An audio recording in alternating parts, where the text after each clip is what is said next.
So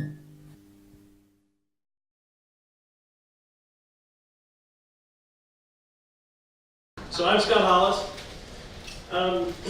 Our play here is on obviously the movie It, and your darkest fears that may be inside, you know, where you might be vulnerable, and you don't realize it, and it's going to come back and get you if you're not careful. So you'll see a few things in here about that. So I've been in security off and on 15 years. And most of my experience with IT security here recently in the last 20 months with PAS has been OT security. And it's been interesting crossing the DMZ divide and getting and learning the OT space. And I think what we're getting on here with some level 1, level 0 vulnerability management, level 2 as well, but we just announced today a new vulnerability management solution for OT. Press release went out this morning. And this session is really just about vulnerability management, not really about the product. So if you want to learn about the product in the Cabana's tomorrow, I'll have the product up and running and I can demo for you what we've developed. And so I found this when I was looking for a good picture for Pennywise, and I thought, okay, that everywhere that balloon is looming, something bad's going to happen, right? But this is a little bit more, I think, the right approach. Okay, so I'm going to talk a little bit about vulnerability management challenges. The security expertise is lacking, you know that. So researching disclosures on ICS cert advisories or US cert vulnerabilities, CVEs, is difficult and time consuming. And then asking all of your facilities, maybe you're the central cybersecurity OT leader, asking all your facilities to research that is probably not going to happen. So investigation ends up being manual and research intensive, and you just don't have enough time to do that. So you also can't protect what you can't see. Traditional vulnerability management solutions are much more focused on IT-centric technologies, and they're able to scan those technologies. We're going to talk about some of the challenges with that, and then also talk about I'll get into some of the solutions and ways around that. And so you're really limited in your ability to get below level 2 endpoints. And then remediation assurance, if you talk to Sid Snitkin at ARC, he'll tell you this is the hardest part, is determining whether your facilities are actually remediating vulnerabilities, or at least mitigating until the next turnaround when they're able to remediate, and then making sure the patches are deployed and everything is current as can be, given the production environment. Timer hasn't started. You know, I'm getting hot. I always feel like, you remember Fat Guy in a little coat? I always feel like that. Let me take my coat off. Okay, a little bit more comfortable. Okay, so the disclosures, I don't know how many of you are familiar with the advisories that come out of ICS Cert, but we did a webinar and we asked our attendees, how long does it take you for each advisory to go research? And here's the answers that they gave. 37% said greater than 5 days. 2/3 said at least 2 days to go research whether it applies and what action you might want to take. So it's not a small task. And I built this in Q4 in December, and so I hadn't done my Q4 numbers. But look at 2017, even as September 30th, there was over 11,000 new vulnerabilities published on US Cert. So that includes everything. Actually, it ended up being 14,712, a new record for the year. But if you look at ICS vulnerabilities, at the time there was 151 at the end of Q3. At the end of Q4, 193. So a new record. And it's not just researching there. All the vendors each publish vulnerabilities on their site, and so they put out bulletins that you need to process. And so there's no shortage of work to investigate, but there's obviously a dearth of skilled people to do it. So that's really the challenge. Let me dig in a little bit and show you an example. If you look at a particular vulnerability, here's a advisory on ICS Cert, and it's a Rockwell Logic 5000, so PLC vulnerability. Over here it says, okay, it's a buffer overflow vulnerability. There's a score of 10. If you read in that lower line, it actually gives the CVE that over on US Cert that has the details about the vulnerability. Gives you a score of 10, which is as high as it can get in terms of risk score. And that risk score is calculated based on the exploitability, the existence of an exploit, the difficulty to exploit, and all that's here. And you can research it on your own. But like I I said, continues to be a challenge. Then the mitigation, what steps to take to mitigate or remediate the vulnerability? And you're thinking, well, okay, this is kind of doable. Well, what systems are affected? Could you imagine if you had one plant, maybe you could figure this out on your own. If you have 10 facilities, are you going to figure out what firmware and what model and what version is actually deployed across all these facilities? Maybe. For this one vulnerability, that might take you 3 months of chasing people to find out. And that's even to find out if you have it. Should I even research it? Should I dig in? So there's challenges in just knowing what you have and where your risks might be. And so, how'd I get that in? Looked the wrong way. Another example, this one is from a Siemens S7-400. I'm not picking on Siemens, I'm not picking on Rockwell. Every vendor has vulnerabilities. But this one is a little bit even harder to figure out, because I was in a session earlier this morning talking about active and passive scanning and actively figuring out that there might be an S7-400 on the process control network. Well, okay, you figured that out. Well, what's the firmware version? 601 or 602 is vulnerable here. Well, what CPU and serial number in there that might be vulnerable? You don't know. So how do you figure that out? It's next to impossible unless you go on site, have permissions to go to the unit where this device might exist, get permissions from the folks that are there to actually access and research. Maybe there are spreadsheets around, maybe not. Do you believe the spreadsheets are accurate? Most people don't. So it's not easy. And that's kind of leading into the active passive scanning. I think what has been difficult from a traditional vulnerability management perspective, and by traditional I mean Tenable Nessus, Rapid7, Nexpose, traditional products that scan, and a lot of them are agentless, but to scan agentless, they have to have credentials, and they connect with credentials to the device and interrogate it. So it's still actively interrogating the device. And if it does have an agent, the agent has to be installed on the device. Level 2, doable. Level 1.0, not doable, right? So that agent has to be approved by the vendor, even at level 2, approved by the vendor to not void warranty. It's just not tenable. Okay. That was pretty good. That just came to me. You can use it. Okay. Passive scanning, on the other hand, very, very approved for process control network, but you can't get that much information from a passive scanner. So really, what you need is an active way to collect inventory, but it's passive in doing the assessment. And I'm going to explain that in a bit. So traditional IT-centric, I was getting into a little bit, and I don't mean managed by IT, I mean just traditional. They're IP addressable, you've got network segmentation, maybe perimeter firewalls, you got your antivirus installed, and it's more traditional, what IT's always known. And that's, if you talk to anyone that's OT-centric, who really understands OT, that's about 20% of the endpoints that exist in the environment. If you talk to an IT person, they don't quite realize that the complexity at level 1 and level 0 of all the DCSs, the PLCs, the safety systems, the vibration monitors, the turbine controllers, so all of that exists, and all of that has components inside of it, which don't usually talk on the network. And so a network-based solution is limited in its visibility of what's actually in these production-centric endpoints. And I call them production-centric because they're OT-oriented, they're running the process, they're what really matters, that can't be hacked or taken advantage of or owned by some malware.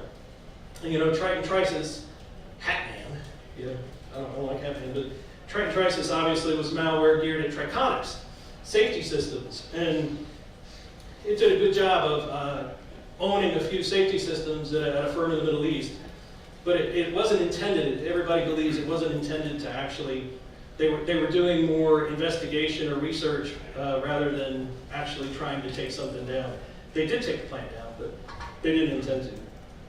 So if you let me start to get in a little bit more about vulnerabilities at these layers. And a vulnerability, in our terms at PAS, is a software bug. And like Warren Buffett said, when you see one cockroach scurrying around, there's more. there's a lot of vulnerabilities that we're not addressing. And I'm going to give you a real scenario, a real life scenario. And so down at the proprietary asset layer, that's in blue, that's the hard part to get to. Like I mentioned, the level 2 endpoints are relatively easy to get to. And you can scan them, you know, where your SCADA systems are, configuration stations, EWS, the engineering workstations, and the local HMI. It's the level 1 and 0 endpoints that are more difficult. They're multi-vendor across usually most plants. Customers I talk to have 30 vendors at a given location. Maybe not in each unit, but spread across all the units at the plant, about 30 vendors. Some of them more modern technology, some of them many generations old. Might be 20, 25 years old. So obviously no security controls in place. A lot harder to assess and requires very much specialized ICS knowledge. So it's these production-centric endpoints that are being ignored. And that's what this whole pitch about, you know, IT and OT is all about, is that we can't ignore them. One challenge that I hear repeatedly from organizations I talk to is, okay, so here in the middle is the cybersecurity, director of cybersecurity at corporate, let's say eight plants spread around the world.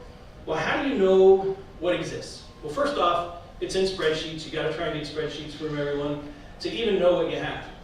And then how do you know what vulnerabilities of those 14,700, or really maybe you're focused on the 193, just ICS vulnerabilities from 2017, but there's over 850.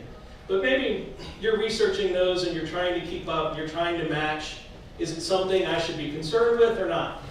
Well, how do you do that? Well, you got your spreadsheet, you send out emails when a particular vulnerability comes out and you think your organization might want to really investigate and try and remediate it. You know, you'll send out emails to everyone and say, I need you to check and see if you have this vulnerability. If you do, let me know what your remediation plans are and what time frame. At least if you can't remediate until turnover, and maybe that's 9 months away, what can you do now to mitigate it, mitigate our risk? Well, some of them reply. Maybe in January you get one reply, oh yeah, I got that, I'll take care of it in the next 2 months, not a problem. Or maybe down on the right corner you see there's a reply, no, I don't have it, I don't have to worry about it. We're good, I don't have any of that susceptible or possibly vulnerable device. But all of the rest don't reply. And so then yet another email. And how much time has gone by? 2 months trying just to get this far? So really you never get there, right? So let me show you a real live scenario, and then I'll jump into what we call continuous ICS vulnerability management. A little bit more about, not really about the product, but about the capabilities that you need in order to be successful across the entire process control network and not just level 2. So this scenario happens to be about a Honeywell Midas gas detector vulnerability. And kudos to Honeywell. And again, not picking them out, I've had multiple vendors in this presentation. But kudos to Honeywell. You go to the Honeywell Midas gas detector on their website, first thing is security update package. There's a vulnerability you need to be concerned with. That's really good. And so what I've noticed that with a lot of the vendors, they've gotten much better about doing that. And so the gas detector vulnerability, the scenario I want to talk to you about, and I'll talk to you a little bit about the vulnerability, and then the scenario. And the scenario itself is there's a malicious actor who is going to exploit the vulnerability to gain control over several gas detectors. Then they alter the configuration of the gas detectors so they can transmit false readings. And based on the multiple false readings, by doing this to multiple gas detectors, it's going to shut down the process. And then the actor is going to restore the gas detectors to their prior configuration so no one knows what happened. So this particular vulnerability is on these gas detectors, there's a web server. And so you can just type in the IP address and dial right into it, and you have administrative, as long as you authenticate, you got administrative privilege to change configuration on the gas detector. Well, there's a way to get around that. So you can get unauthenticated access. That's the vulnerability to the gas detector. So let's talk about the scenario when how they would actually get to it. And so in the scenario, to start with, there's a successful spear phishing attack at level 4, network, internet connected, And so they've done some social networking, found out who's the engineer that's going to VPN over into the process control network through the firewall. And what they do is they get the spear phishing attack, get them to click on an attachment, boom, lands a malware or maybe a keylogger so you can see everything being typed. And so when they next log into the VPN, you're seeing user ID and password, and it's feeding that back, that's that line back to the command and control server. So once you got that, then you can get credentials for the VPN. Then you actually leverage those credentials and log in to the engineering workstation over in the process control network at level 2. Now once you get there, you can then search and find if they have any of these gas detectors.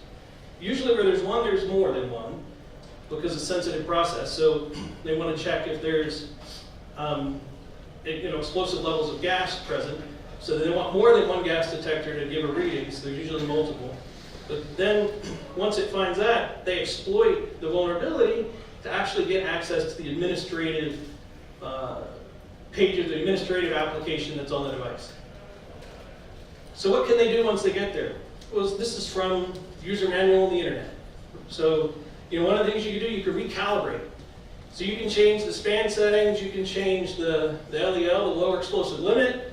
You can change the gas being detected, so maybe it's a gas that's readily available, not explosive, but you're going to set what you want to do is cause it to alarm. And so you could change those calibrations and cause it to alarm pretty quickly.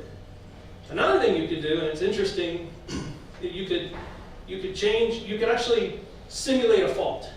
And so you see down below in the manual, the simulation may be perceived as a false alarm, nuisance alarm, if not fully communicated to other staff. So you can get control of this. You can go right to the part of the admin console and issue alarm. Another way. Third way, recalibrate, or actually, you change a transmission, a test transmission, the 4 to 20 milliamp readings coming back, you can actually cause that to send a higher milliamp back, and it creates an alarm in the DCS. So, number of options. All of which would result in the fire and gas safety system shutting down the process when you get multiple gas detectors to trip. And so what happens after that? Well, the plant manager sends someone out with a manual gas detector for a day or two trying to find where this gas leak is. Well, there's not one, right? So imagine how much time is wasted, and then imagine what it takes to actually restart the process and tell corporate, oh yeah, I didn't find the gas leak, but I restarted the process, right? So that's a hard thing to do, but the attacker might wait a few days, do the same thing again. And so this could seriously disrupt an organization. I'm not sure what I hit. There we go. So, millions in revenue, production lost, impact, hundreds of man hours wasted. So that's a real scenario based on a vulnerability, and this one's kind of a level 0-1 vulnerability, but there's a level 2 component with the web server there. But anyway, I think you get the point. It's not your standard Windows-based level 2 vulnerability. So, what is continuous ICS vulnerability management? This is what we announced today. What you need is not this manual process of determining inventory and keeping inventory current. Wouldn't it be nice to have a database that had all this information? And like I said before, I was going to talk to you about, it's an active collection of information, but in a passive way. So wouldn't it be nice if you didn't have to scan the devices, you didn't have to put an agent on them, but you could get access to the configuration data, and you could have that put in a database at each facility, and that database would then feed up to a database at corporate. So the corporate cybersecurity team can do their research. They can, and actually, wouldn't it be nice if all of those vulnerabilities that are in US CERT went right into the corporate database and automatically showed a matching of vendor, product, and version for, there's maybe 85,000 vulnerabilities. Here's where your matches are, where you need to spend some time and effort. Instant time savings, narrow down to what actually needs to be researched. So there has to be an integrated solution that has all this information. Not an easy thing to do at level 1 and level 0. It's doable for level 2 assets with today's technology. But now, with what we announced today, and again, at the cabanas, I'll show you. I got the product on my laptop. I can show you and answer any questions.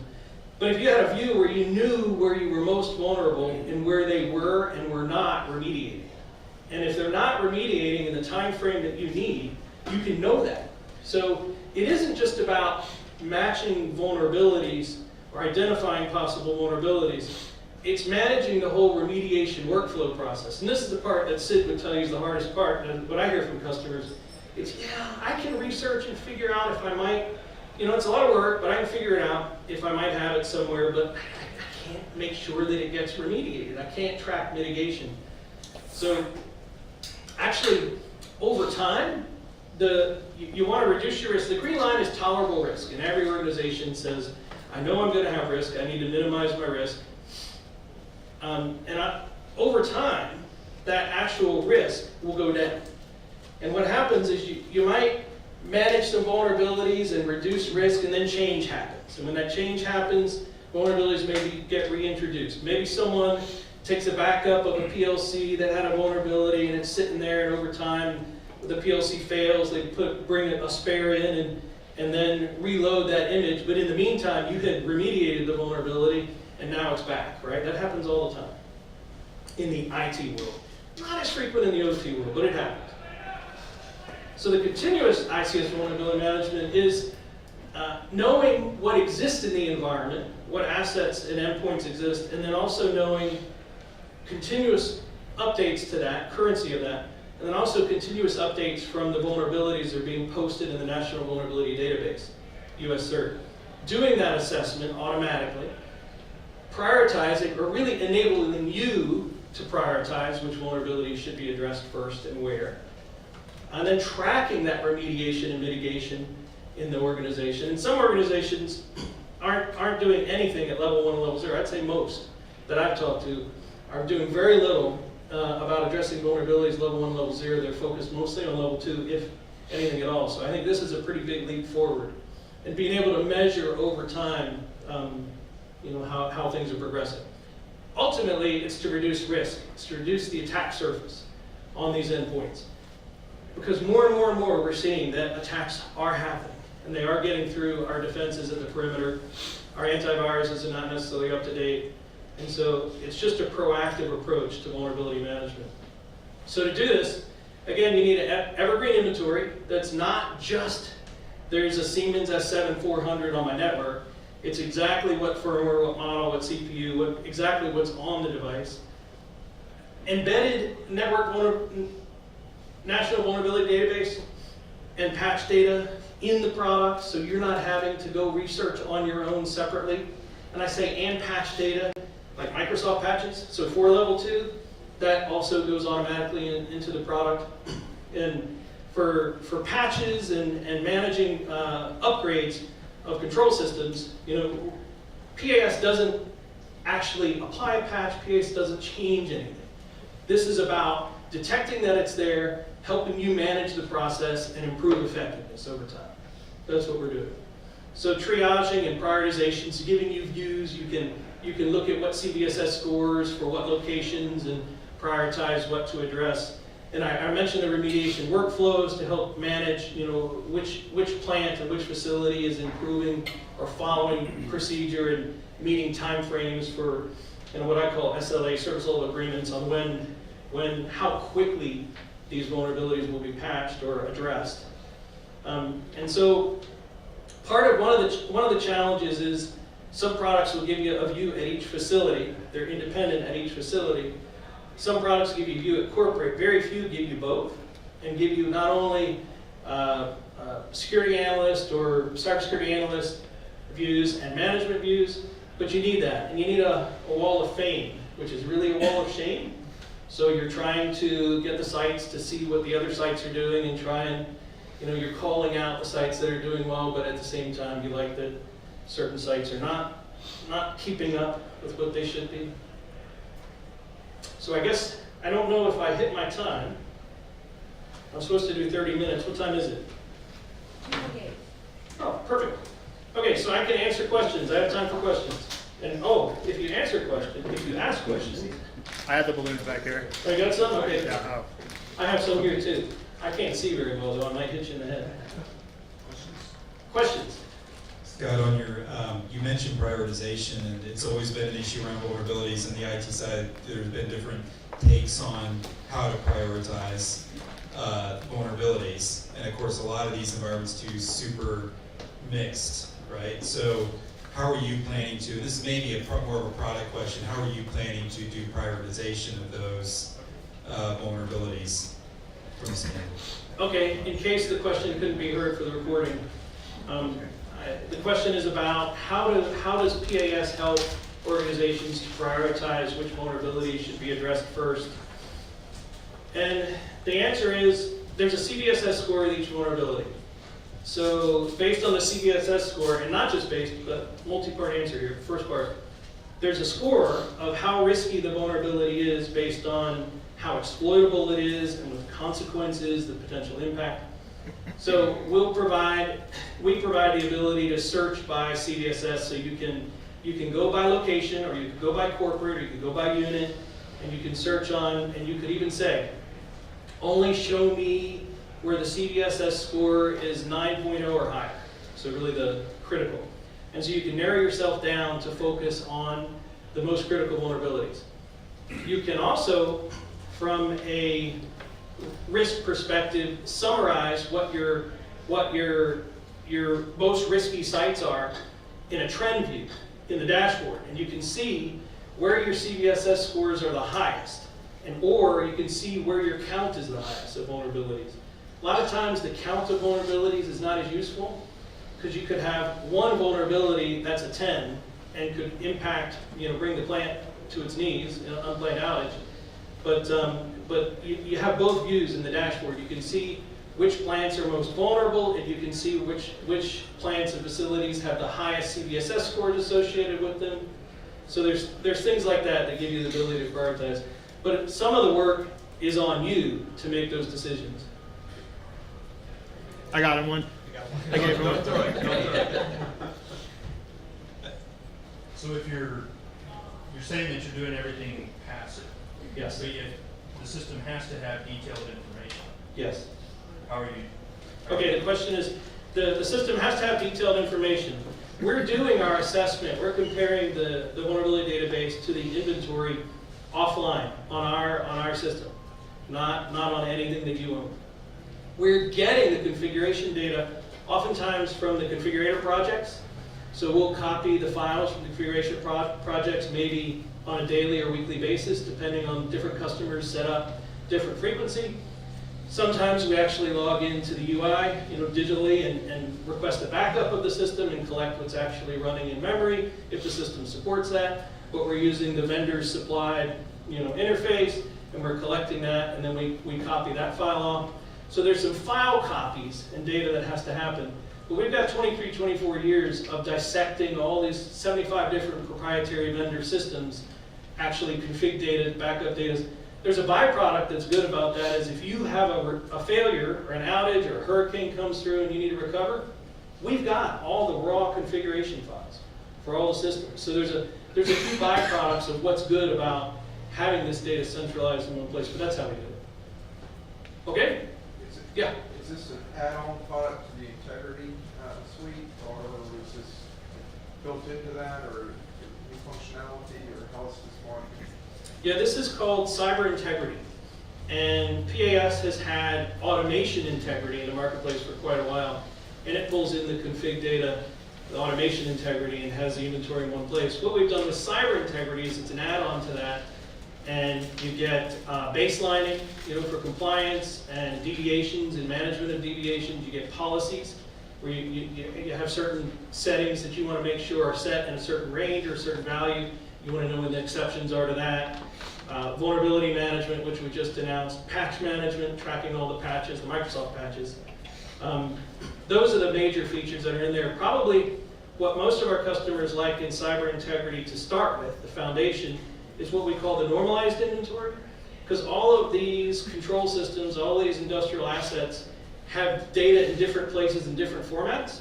So we've taken the key 11 or 12 data points and put them in a normalized inventory in cyber integrity. And that's how we track, from a vulnerability, from a patch. We've got all the data, but it's really nice in a chart. And it's exportable to a spreadsheet. So if you want to manage that data separately, but it's an add-on. So if you have automation integrity or Honeywell resells, it's called Doc 4000. That's still automation integrity. If you have either of those, this is an add-on to that. So it's not a whole new deployment. The collection of data is already happening. It's the value on top of that that we're providing. So it's a little bit easier to get to if you've already got one of those.